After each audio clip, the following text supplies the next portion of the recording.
అందరికీ నమస్కారం. పవన్ కళ్యాణ్ గారిని ప్రత్యేకించి ఎవరు క్రిటిసైజ్ చేయవలసిన లేదు, ఎందుకంటే ఆయనే క్రిటిసైజ్ చేసుకుంటారు. ఈరోజు మాట్లాడిన మాటకి రేపు ఆయనే, అంటే అంత ఆ రకమైనటువంటి ఒక తెలంగాణలో ఒక సామెత ఉంటుంది కదా, తుపాకి రాముడు లేకపోతే పిట్టల దొరని, ఆయనే అన్నీ. మనం ప్రత్యేకించి ఆయనకి పెద్ద ఎక్కువ ఇవ్వాల్సినటువంటి అవసరం లేదు. కానీ ఆయన ఒక పక్క రాష్ట్రానికి ముఖ్యమంత్రి, ఉప ముఖ్యమంత్రి. ఆయనకు ఒక్క విషయం మాత్రం చెప్పాలి. తెలంగాణ ఉద్యమం జరిగినప్పుడు ఇదే ప్రెస్ క్లబ్లో ఆంధ్ర తెలంగాణ ప్రజల మధ్య ఒక డైలాగ్ని నేను ప్రిసైడ్ చేసినటువంటి ప్రెస్ క్లబ్లో జరిగింది. పొత్తూరి వెంకటేశ్వరరావు గారు వచ్చారు, ఇంజనీర్ హనుమంతరావు గారు వచ్చారు. అంటే ఎంతోమంది విఘ్నులైనటువంటి వాళ్ళు వచ్చారు, ప్రజలు వచ్చారు, అటు ప్రజలు వచ్చారు, ఇటు ప్రజలు వచ్చారు, మాట్లాడారు. ఒక డైలాగ్ నడిచింది. ఇది తెలంగాణ ఉద్యమం జరుగుతున్నప్పుడు. 12 ఏళ్ళు అయిన తర్వాత ఈరోజు ఈ రకమైనటువంటి ఒక దూకుడుతనంతో, అది దూకుడు అనాలా లేకపోతే ఎచ్చిడితనం అనాలా మనమే వదిలేద్దాం. కానీ రావడం వెనకాల జరుగుతున్నటువంటి పరిణామాలు ఏంటి, ఏ విషయాన్ని కప్పిపెట్టడానికి ఇలాంటి శక్తులు వస్తున్నాయి. పైగా ఒక మామూలు రాజకీయ నాయకుడు వస్తే మనం పెద్ద పట్టించుకోవాల్సిన అవసరం లేదు. కానీ అధికారంలో ఉన్నటువంటి ఒక ఉప ముఖ్యమంత్రి స్థానంలో ఉన్న వ్యక్తి వస్తే గనక ఖచ్చితంగా అది సీరియస్నెస్ ఉంటుంది. ఆయనకు ఒకటే ఒక విషయం చెప్పాలి, ఏంటంటే మొట్టమొదట మీరు రాజకీయాలు, రాజ్యాంగం దీని గురించి తెలుసుకోవాలి. రాజకీయాలంటే వ్యతిరేకమైనటువంటి అర్థం కాదు. రాజకీయ వ్యవస్థ లేకపోతేనే మనం ఎవరం లేము. రాజకీయ వ్యవస్థ మనకు ఉండాలి. రాజకీయ పార్టీలు వేరు, రాజకీయ వ్యవస్థ వేరు, రాజకీయ ప్రశ్నలు వేరు. ఈ రాజకీయ వ్యవస్థ గురించి పవన్ కళ్యాణ్ గారు నేర్చుకోవాలి. మీరు 1,00,000 పుస్తకాలు చదివారా? నాకు తెలియదు. 1,00,000 పుస్తకాలు చదవగలిగిన వ్యక్తి ఎవరు ఉండరు. కానీ మీరేం చదివారు, మీరేం నేర్చుకున్నారు అనేటటువంటిది ఊరికినే 4 పదాలు చెప్తే కుదరదు. ఆయన తర్వాత ఒక రాజకీయ పార్టీని ఎట్లా నడపాలి, ఒక సినిమా యాక్టర్గా ఉన్నటువంటి వ్యక్తి, నీకు ఒక ఇన్ఫ్లుయెన్స్ ఉంది, నిన్ను ఆదరించారు, ఫైన్. నీ సినిమాలు మాకు నచ్చాయా లేదా వేరే విషయం. కానీ నువ్వు సినిమాల్లో ఒక నాయకుడుగా వచ్చావు, నీకంటూ ఒక పేరు తెచ్చుకున్నావు, ఫైన్. ఎవ్వరం కూడా దాన్ని మనం కాదనాల్సిన అవసరం లేదు. కానీ నువ్వు ఒక సినిమా యాక్టర్ నుంచి నువ్వు ఒక రాజకీయ నాయకుడుగా, అంటే ఒక పుష్కర కాలం పాటు నువ్వు రాజకీయాల్లోకి వచ్చి నువ్వు నేర్చుకున్నటువంటి విషయం ఏంటి? నువ్వు అన్నందుకు మళ్ళీ ఆయన ఫీల్ అవుతారేమో. మీరు నేర్చుకున్నటువంటి విషయం ఏంటి? పవన్ కళ్యాణ్ గారు, మీరు నేర్చుకున్నటువంటి రాజకీయం ఏంటి? రాజకీయం అంటే అటు ఇటు తంపులు పెట్టడం కాదు. మీరు ఏం నేర్చుకున్నారు అసలు? ఒక రాజకీయ విలువని ఏం నేర్చుకున్నారో ఒక్కటి చెప్పండి. రాజకీయ విలువలో మనకు కనిపించేదే రాజకీయం కాదు. డిప్లొమాటిక్ రిలేషన్షిప్స్ అని అంటారు. అంటే పక్క రాజ్యానికి, ఇంకొక రాష్ట్రానికి, లేకపోతే ఇంకో దేశానికి మధ్య ఉండేటటువంటి డిప్లొమాటిక్ రిలేషన్షిప్స్ అంటారు. అంటే ఆ సంబంధ బాంధవ్యాలని గౌరవప్రదంగా చూడడం అనేటటువంటిది.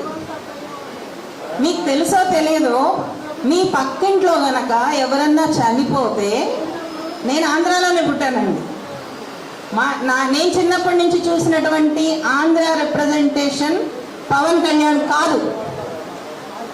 ఆంధ్ర రిప్రజెంటేషన్ వేరే ఉంది. ఆంధ్ర రాజకీయాల నుంచి నేర్చుకోవాల్సినటువంటి ఎంతో మంది వ్యక్తులు ఉన్నారు మనకి. పక్కింట్లో ఏ కులములో ఉన్న వాళ్ళైనా చనిపోతే, లేకపోతే వాళ్ళకు సంబంధించినటువంటి ఏదన్నా ఫంక్షన్ జరిగితే, చనిపోయినప్పుడు పక్కింట్లో కూడా అన్నం వండుకోరు. ఎందుకు? గౌరవప్రదంగా వాళ్ళని చనిపోయిన వ్యక్తిని, చనిపోయిన కుటుంబాన్ని గౌరవించి వాళ్ళకి తిరిగి అన్ని పెట్టేటటువంటి సంస్కృతి. అట్లానే ఊరిలో ఎవరికన్నా పెళ్ళి అయితే కొద్దో గొప్ప సహాయం చేసేటటువంటి సంస్కృతి ఉంటుంది. లేకపోతే ఫలానా వాళ్ళ ఇంట్లో పెళ్ళి ఉంది, ఫలానా వాళ్ళ ఇంట్లో ఒక పుట్టినరోజు ఉంది, ఒక ఫంక్షన్ ఉంది కాబట్టి మనకు సంబంధించినటువంటి దాన్ని మనం కొంచెము ఆపుకుందాము, మనది అంత అర్జెంట్ కాదు అనుకునేటటువంటి ఒక డిప్లొమాటిక్ వ్యవహారం అనేటటువంటిది కుటుంబాల మధ్య ఉంటుంది, ఊర్ల మధ్యలో ఉంటుంది, రాజ్యాల మధ్యలో ఉంటుంది, దేశాల మధ్యలో ఉంటుంది. ఈ ఇంగితం కనీసం లేదా అండి మీకు? మీరు తెలంగాణలో పెట్టొచ్చు, మీటింగ్ పెట్టొచ్చు, రాజ్యాంగం ప్రకారం మీరు రావచ్చు పోవచ్చు, అది ఎవరు కాదన్నారు. కానీ ఏ రోజు పెట్టాలనుకుంటున్నారు? కొంచెమన్నా ఇంగితం ఉండాలి కదండి. ఇంగితం అనేటటువంటిది ఆంధ్రాలో మాట్లాడతారు, అంటే ఆలోచన, ఇంగితం ఉండాలి కదండి. ఇంగితం లేకపోతే ఎట్లా? మీరు వచ్చి ఏం మాట్లాడాలనుకుంటున్నారు? మీరేం మాట్లాడాలనుకుంటున్నారో మాట్లాడారు కదా, కానీ మీరేం పెట్టాలనుకుంటున్నారు? తెలంగాణ ఆవిర్భావ దినోత్సవం రోజున మీరు వచ్చి వెలగబెట్టేటటువంటి రాజకీయం ఏమున్నది ఇక్కడ? మీరు ఇంకొక నెల రోజులు ఆగితే మీరు చెప్పాలనుకుంటున్న విషయాలకు ఏమన్నా రాజకీయ శక్తి తగ్గిపోతుందా, లేకపోతే ప్రాముఖ్యత తగ్గిపోతుందా? ఆలోచించాలి కదా. మీరు ఒక రాజకీయ పార్టీ నాయకుడు అండి, మీరు సినిమా యాక్టర్ కాదు. మీరు ఇంకా సినిమా యాక్టర్ అనుకోకండి, మీరు రాజకీయ పార్టీ నాయకుడే.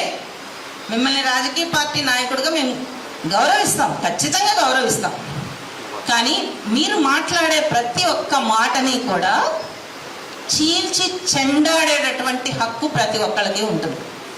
రాజకీయాల్లోకి వచ్చిన తర్వాత ప్రతి ఒక్క విషయాన్ని కూడా మాట్లాడి విమర్శించేటటువంటి హక్కు ప్రజలందరికీ ఉంటుంది.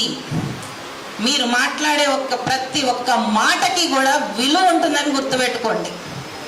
ఆ విలువ మీకు నచ్చితే కుదరదు, ఎదుటి వాళ్ళకి కూడా అది అంగీకారం అయితే అంగీకారం అని చెప్తారు, లేకపోతే విమర్శిస్తారు. విమర్శించడం అనేదే ప్రజాస్వామ్యంలో ముఖ్యం. ఇంత చిన్న లాజిక్ ఎట్లా మర్చిపోయారు మీరు? ఇది మీ సినిమా డైలాగ్ కదా, ఇట్లాంటివన్నీ సినిమాల్లోనే ఉంటాయి. ఇంత చిన్న లాజిక్ ఎట్లా మర్చిపోయారు? పక్క రాష్ట్రము ఆవిర్భావ దినోత్సవం రోజు మీరు ఇక్కడికి వచ్చి చేయాలనుకుంటున్నటువంటి విద్వేషం ఏంటి అనేది అందరికి అర్థమైంది కదా. పరువు తీసేశారు కదండి, ఆంధ్ర ప్రాంత ప్రజల పరువు తీసేశారు కదా. ఒక ఉప ముఖ్యమంత్రి స్థాయిలో ఉండి ప్రజలని తక్కువ చేయడం ఏంటండి? తెలంగాణ ప్రజలైనా ఆంధ్ర ప్రజలైనా కావడి కుండలు అని చెప్పి ప్రకటించినటువంటి నేల ఇది. ఆంధ్ర రచయితలు తెలంగాణ రచయితలు కలిపి రాసినటువంటి నేల. మేము కావడి కుండలుగా ఉంటాము, ప్రాంతాలుగా విడిపోయినా కానీ ప్రజలుగా కలిసి ఉంటాము అన్నటువంటి నినాదం వచ్చినటువంటి ఉద్యమం అండి తెలంగాణ ఉద్యమము. గౌరవించాలి కదా. ఎందుకు గౌరవించరు? మీకు ఆ మాత్రం తెలియదా? ఒక రాజకీయ నాయకుడిగా పక్క రాష్ట్రాన్ని గౌరవించాలనేటటువంటిది లేదా? నిజానికి మీరు చేయవలసిందేంటి? తెలంగాణ రాష్ట్ర ఆవిర్భావ శుభాకాంక్షలు చెప్పాలి.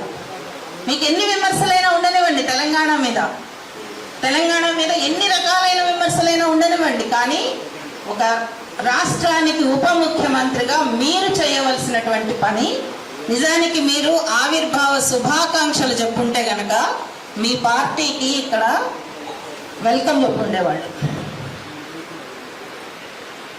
అది వాళ్ళు ఇక్కడ ఉండేటటువంటి వాళ్ళ ఇష్టము. కానీ మీరేం చేశారు? శుభాకాంక్షలు చెప్పలేదు, మీరు అశుభం పలికారు. మీరు ఇక్కడ వాళ్ళకి దేశభక్తి లేదన్నారు, జనగణమన పాడరన్నారు, వందే మాతరం ఇవన్నీ కూడా 40-50 ఏళ్ల నుంచి వింటున్నామండి. గోడల మీద రాస్తూనే ఉన్నారు ఏబీవీపీ వాళ్ళు, బీజేపీ వాళ్ళందరూ కూడా. ఈ దేశంలో వందే మాతరం పాడితేనే ఉండాలి. ఇవన్నీ అరిగిపోయిన రికార్డ్స్ అండి. మీరెందుకు ఎత్తుకున్నారు? అంటే మీరు ఎప్పటి నుంచో ఎత్తుకుంటూ ఉన్నారు. నేను మళ్ళీ అడుగుతున్నాను అమాయకంగా, మీకు ఏం అవసరం? ఆంధ్ర ప్రాంతంలో సమస్యలు లేవా? అసలు ఒక పరిపాలకులుగా చేయాల్సినటువంటి పని చాలా ఉంటుంది. అక్కడ చెయ్యండి, ఇక్కడ కూడా చేయండి వచ్చి. కానీ ఏం చేయాలి? అసలు మీ కార్యాచరణ ఏంటి? ఆంధ్రప్రదేశ్లో మీ కార్యాచరణ ఏంటి? ఆంధ్రప్రదేశ్లో సమస్యల మీద మీ కార్యాచరణ ఏంటి? మీ విషయాల మీద, వైద్యం మీద మీ కార్యాచరణ ఏంటి? విద్య మీద మీ కార్యాచరణ ఏంటి? అక్కడ ఉన్నటువంటి వ్యవసాయ విధానం మీద మీ కార్యాచరణ ఏంటి?